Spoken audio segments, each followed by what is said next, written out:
L'un est le héros de la série Prime Video Jack Ryan, l'autre est tête d'affiche d'une nouvelle série à venir sur Canal+.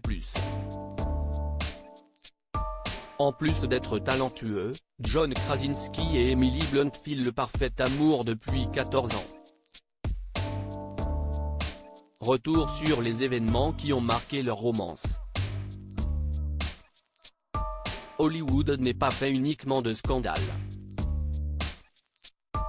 L'industrie du cinéma apporte parfois son lot de belles histoires d'amour. Celle qui existe depuis 14 ans entre John Krasinski et Emily Blunt en est un exemple type. L'interprète de Jack Ryan dans la série éponyme à retrouver sur Prime Video et celle qui incarne Cornelia Locke dans la mini-série The English, bientôt diffusée sur Canal+, filent le parfait amour depuis 2008. Alors que John Krasinski dînait dans un restaurant de Los Angeles en compagnie de son ami acteur Justin Theroux, Emily Blunt y dînait aussi avec un ami, quelques tables plus loin. Il a abandonné Justin et est venu nous voir. Il était juste planté là et il m'a fait rire.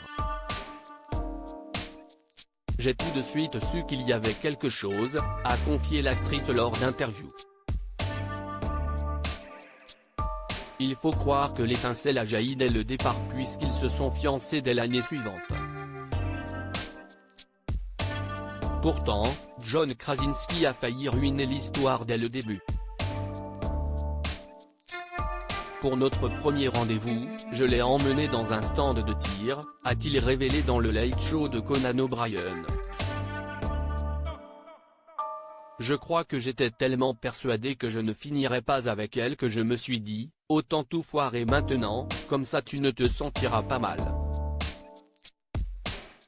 Mais ce rendez-vous s'est en réalité très bien passé. Un mariage de stars avec George Clooney pour leur mariage, les acteurs ont vu grand et ont eu la chance de profiter des ressources de leur ami George Clooney. Ils se sont dit oui le 10 juin 2010 dans la propriété privée du célèbre docteur d'urgence.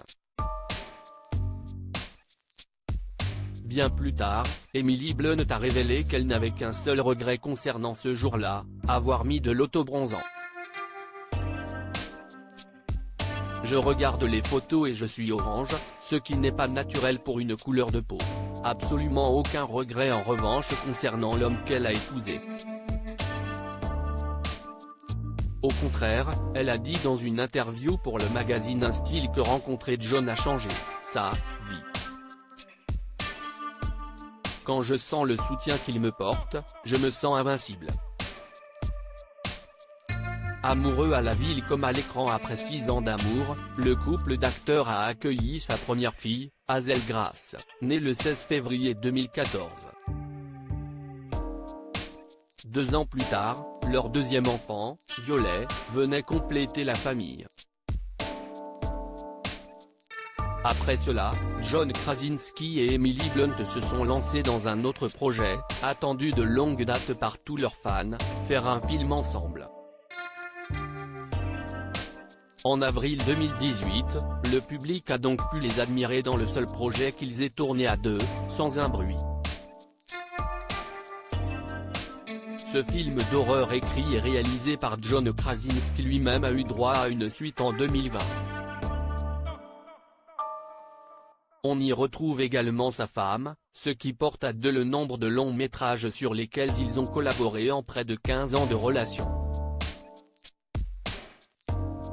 Un couple qui ne chôme pas pourtant, John Krasinski se targue d'être le fan numéro 1 de sa femme.